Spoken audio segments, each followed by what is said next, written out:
नमस्कार मुलांनो, आज आपण इयत्ता 7वीचा सामान्य विज्ञान विषयातील पाठ क्रमांक 1 सजीव सृष्टी, अनुकूलन व वर्गीकरण ह्या पाठाचा आपण अभ्यास करणार आहोत.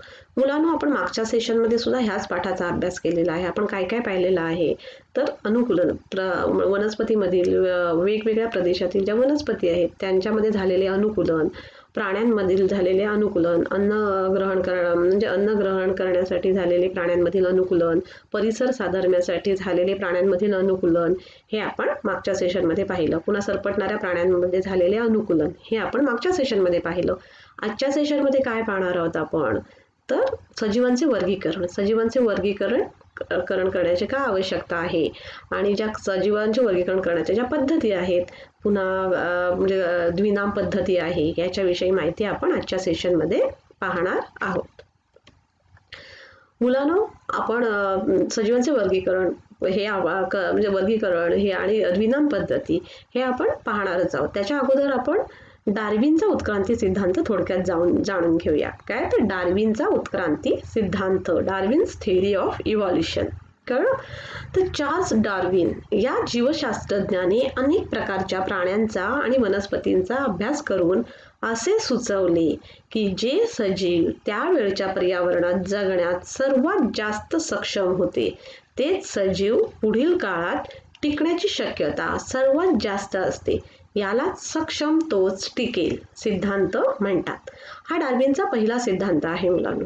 कुठला पहिला सिद्धांत आहे तर चार्ल्स डार्विन या जीवशास्त्रज्ञाने अनेक प्रकारच्या प्राण्यांचा आणि वनस्पतींचा अभ्यास करून असे सुचवले की जे सजीव त्यावेळच्या पर्यावरणाशी जगण्यास सर्वात जास्त सक्षम होते तेच सजीव पुढील काळात टिकण्याची शक्यता सर्वात जास्त असते.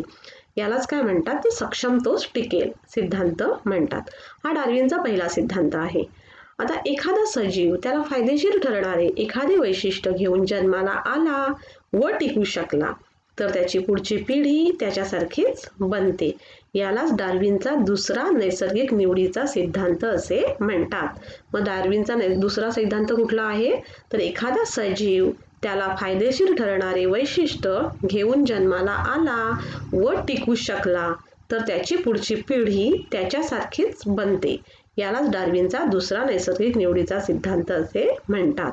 हे डार्विनचे दोन सिद्धांत आहेत. पहिला सिद्धांत आहे तर चार्ल्स डार्विन या जीवशास्त्रज्ञाने अनेक प्रकारच्या प्राण्यांचा आणि वनस्पतींचा अभ्यास करून असे सुचवले की जे सजीव त्यावेळच्या पर्यावरणात जगण्यास सर्वात जास्त सक्षम होते तेच सजीव पुढील काळात टिकण्याची शक्यता सर्वात जास्त असते. यालाच काय म्हणतात सक्षम तोच टिकेल. हा डार्विनचा पहिला सिद्धांत आहे. आणि दुसरा सिद्धांत कुठला तर एखादा सजीव त्याला फायदेमंद ठरणारे एखादे वैशिष्ट्य घेऊन जन्माला आला व टिकू शकला तर त्याची पुढची पिढी त्याच्यासारखीच बनते. याला डार्विनचा दुसरा नैसर्गिक निवडीचा सिद्धांत असे म्हणतात. कळलं? मुलांनो, आता सजीवांचे वर्गीकरण, क्लासिफिकेशन ऑफ लिव्हिंग ऑर्गॅनिझम. आता सजीवांचे वर्गीकरण करण्याची काय गरज आहे मुलांनो, आणि सजीवांचे वर्गीकरण का व कोणत्या निकषानुसार केले जाते माहिती आहे का तुम्हाला? मुलांनो, सजीवांचे वर्गीकरण, सजीवांचे क्लासिफिकेशन ऑफ लिव्हिंग ऑर्गॅनिझम.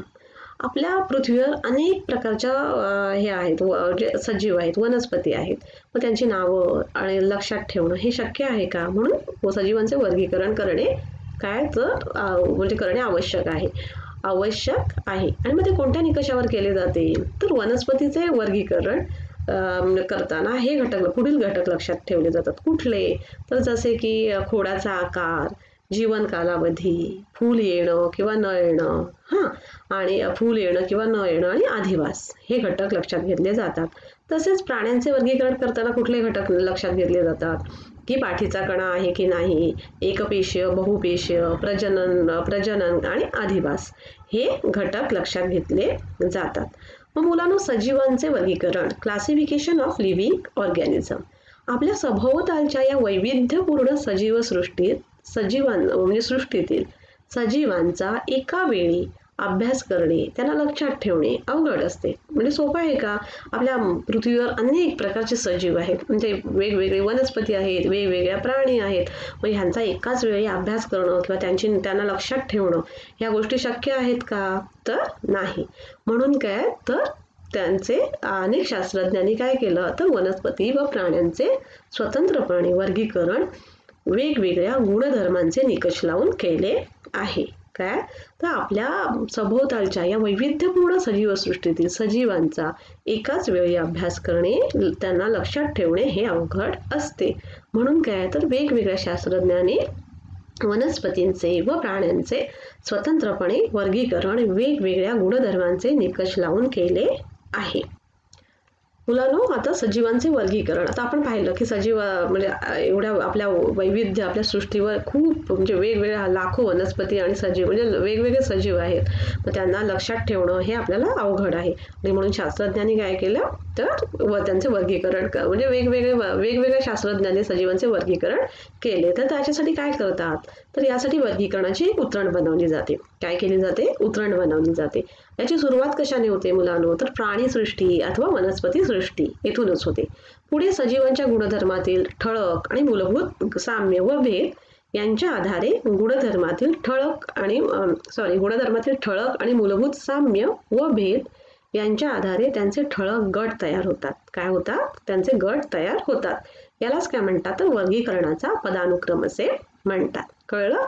काय होतं तर सजीवांच्या गुणधर्मातील ठळक आणि मूलभूत साम्य व भेद यांच्या आधारे त्यांचे ठळक गट तयार होतात आणि त्याला काय म्हणतात तर वर्गीकरणाचा पदानुक्रम असे म्हणतात. आता हा वर्गीकरणाचा पदानुक्रम इथे दिलेला आहे, मी तो तुम्हाला वाचून दाखवते. कळलं? आता सृष्टी पदानुक्रम. सृष्टी किंगडम, आंबा प्लॅनेट, मानव ॲनिमॅलिया. पदानुक्रम संघ फायलम, आंबा अँथोफायला, मानव कोरोडाटा. पदानुक्रम वर्ग क्लास, आंबा डिकॉटिलेडोनी, मानव मॅमॅलियन. पदानुक्रम गण ऑर्डर, आंबा सॅपिडेन्स, मानव प्रिमेट्स. पदानुक्रम कुल फॅमिली, आंबा ॲनाकार्डियाशी, मानव होमिनायडी. पदानुक्रम प्रजाती जीनस, आंबा मँजिफेरा, मानव होमो. पदानुक्रम जाती स्पीसीस, आंबा इंडिका, मानव सॅपिन्स. हा वर्गीकरणाचा पदानुक्रम आहे. मुलांनो, तर कार्ल लिनियसची द्विनाम पद्धती. काय आता आपण पाहणार आहोत? कार्ल लिनियसची द्विनाम पद्धती. मुलांनो, ही पद्धत पाहण्या अगोदर मी तुम्हाला काही प्रश्न विचारते, तुम्ही मला त्याचं उत्तर द्या. समजा तुमच्या क्लासमध्ये अथर्व नावाची 2 मुलं आहेत आणि तुम्हाला त्यातल्या एका अथर्वाशी तुमचं काहीतरी काम आहे किंवा त्याला काहीतरी सांगायचं आहे आणि तुम्हाला त्याला बोलवायचं आहे, तर तुम्ही कसं बोलवणार? कारण जर तुम्ही त्याच्या नावानेच पहिलं नावाने म्हणजे अथर्व नावाने जर त्याला हाक मारलं तर दोन्ही मुलं एकत्र येतील की नाही? पण तुमचं काम तर एकाच मुलाशी आहे, मग तुम्ही कसं त्याला हाक मारणार?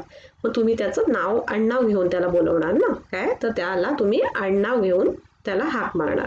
म्हणजेच काय तर ह्याच पद्धतीला काय म्हणतात तर द्विनाम पद्धती म्हणतात. काय तर द्विनाम पद्धती असे म्हणतात. मग कार्ल लिनियसची द्विनाम पद्धती. कार्ल लिनियस हा स्वीडिश शास्त्रज्ञ होता मुलांनो. कोण होता हा? कार्ल लिनियस हा स्वीडिश शास्त्रज्ञ होता. त्याने काय केलं तर प्रत्येक सजीव ओळखण्यासाठी द्विनाम पद्धतीचा अवलंब त्याने ही पद्धत विकसित केली. कोणी? तर कार्ल लिनियसने. आणि प्रत्येक सजीव ओळखण्यासाठी द्विनाम पद्धतीचा अवलंब केला जातो. आता या पद्धतीनुसार काय होतं तर प्रत्येक सजीवाला वैज्ञानिक नाव देण्यात आलं. काय तर प्रत्येक सजीवाला वैज्ञानिक नाव देण्यात आलं. या पद्धतीमध्ये सजीवांचे नाव लिहिताना नेहमी 2 शब्दांचा वापर केला जात असल्याने या पद्धतीला द्विनाम पद्धती म्हणतात. या पद्धतीला द्विनाम पद्धती का म्हणतात तर सजीवांचे नाव लिहिताना नेहमी 2 शब्दांचा वापर केला जातो, म्हणून याला काय म्हणतात तर द्विनाम पद्धती असे म्हणतात. या पद्धतीचा फायदा काय तर या पद्धतीमुळे जगातील कुठल्याही ठिकाणी एखाद्या वनस्पतीचे नाव सारखेच राहू लागले व अभ्यास करणे सोपे झाले. कळलं? या पद्धतीमुळे काय झालं तर जगातील कुठल्याही ठिकाणी एखाद्या वनस्पतीचे नाव सारखेच राहू लागले. आता समजा आंब्याचं वैज्ञानिक नाव काय माहितीये तुम्हाला? मँजिफेरा इंडिका. आपण जर कुठे पण गेलो, ऑस्ट्रेलियाला गेलो, लंडनला गेलो, मँजिफेरा इंडिका आपण बोललो तर तो आंबाच असणार. कळलं? म्हणजे काय तर जगात कुठेही गेलात तरी तुम्हाला आंब्याचं नाव काय असणार तर मँजिफेरा इंडिका. म्हणजेच काय तर एखाद्या फळाचं नाव हे अखंड जगामध्ये सगळ्याकडे सारखंच राहणार. त्यामुळे काय झालं तर अभ्यास करणं म्हणजे वनस्पतीचा अभ्यास करणं हे काय झालं तर सोपं झालं. कळलं. या दोन नावामध्ये या नावात 2 संज्ञा आहेत. पहिली संज्ञा प्रजाती दर्शवते तर दुसरी संज्ञा जाती दर्शवते. आंतरराष्ट्रीय नामकरण संहितेच्या नियमानुसार सर्व सजीवांना द्विनाम पद्धतीने वैज्ञानिक नावे देण्यात आली आहेत. कळलं. आता कार्ल लिनियसची द्विनाम पद्धती त्याची आपली काही नावं आहेत, वैज्ञानिक नावं आहेत, ती आपण आता जरा पाहूया. कुत्र्याचं वैज्ञानिक नाव काय तर कॅनिस फॅमिलियारिस. गाईचं काय तर बोस टॉरस. जास्वंदीचं काय तर हिबिस्कस रोझा सायनेसिन्स. आणि ज्वारीचं काय तर स्वार्गम व्हलिकर. कळलं तुम्हाला कार्ल लिनियसची द्विनाम पद्धती. तर मुलांनो आज आपण काय शिकलो तर आज आपण सजीवांचे वर्गीकरण का केले जाते. कारण आपल्या अनेक सजीव आहेत आपल्या पृथ्वीवर आणि यांचा अभ्यास करणं सोपं जावं, त्यांना लक्षात ठेवणं सोपं जावं म्हणून त्यांचं वर्गीकरण करणं हे आवश्यक आहे. आणि कार्ल लिनियसची द्विनाम पद्धती म्हणजे काय हे आपण पाहिलं. आपण एकूणच ह्या पाठामध्ये काय शिकलो तर अनुकूलन, वनस्पतीमधील आणि प्राण्यांमधील अनुकूलन कसे होते हे आपण पाहिलं. अनुकूलन म्हणजे काय तर प्राण्यांच्या शरीरामध्ये म्हणजे वातावरणाशी किंवा परिसरात राहण्यासाठी परिस्थितीशी जुळवून घेण्यासाठी प्राण्यांच्या शरीराच्या अवयवांमध्ये झालेले जे बदल असतात त्यांना काय म्हणतात तर अनुकूलन असे म्हणतात. अनुकूलन ही प्रक्रिया ही सावकाश होणारी प्रक्रिया आहे.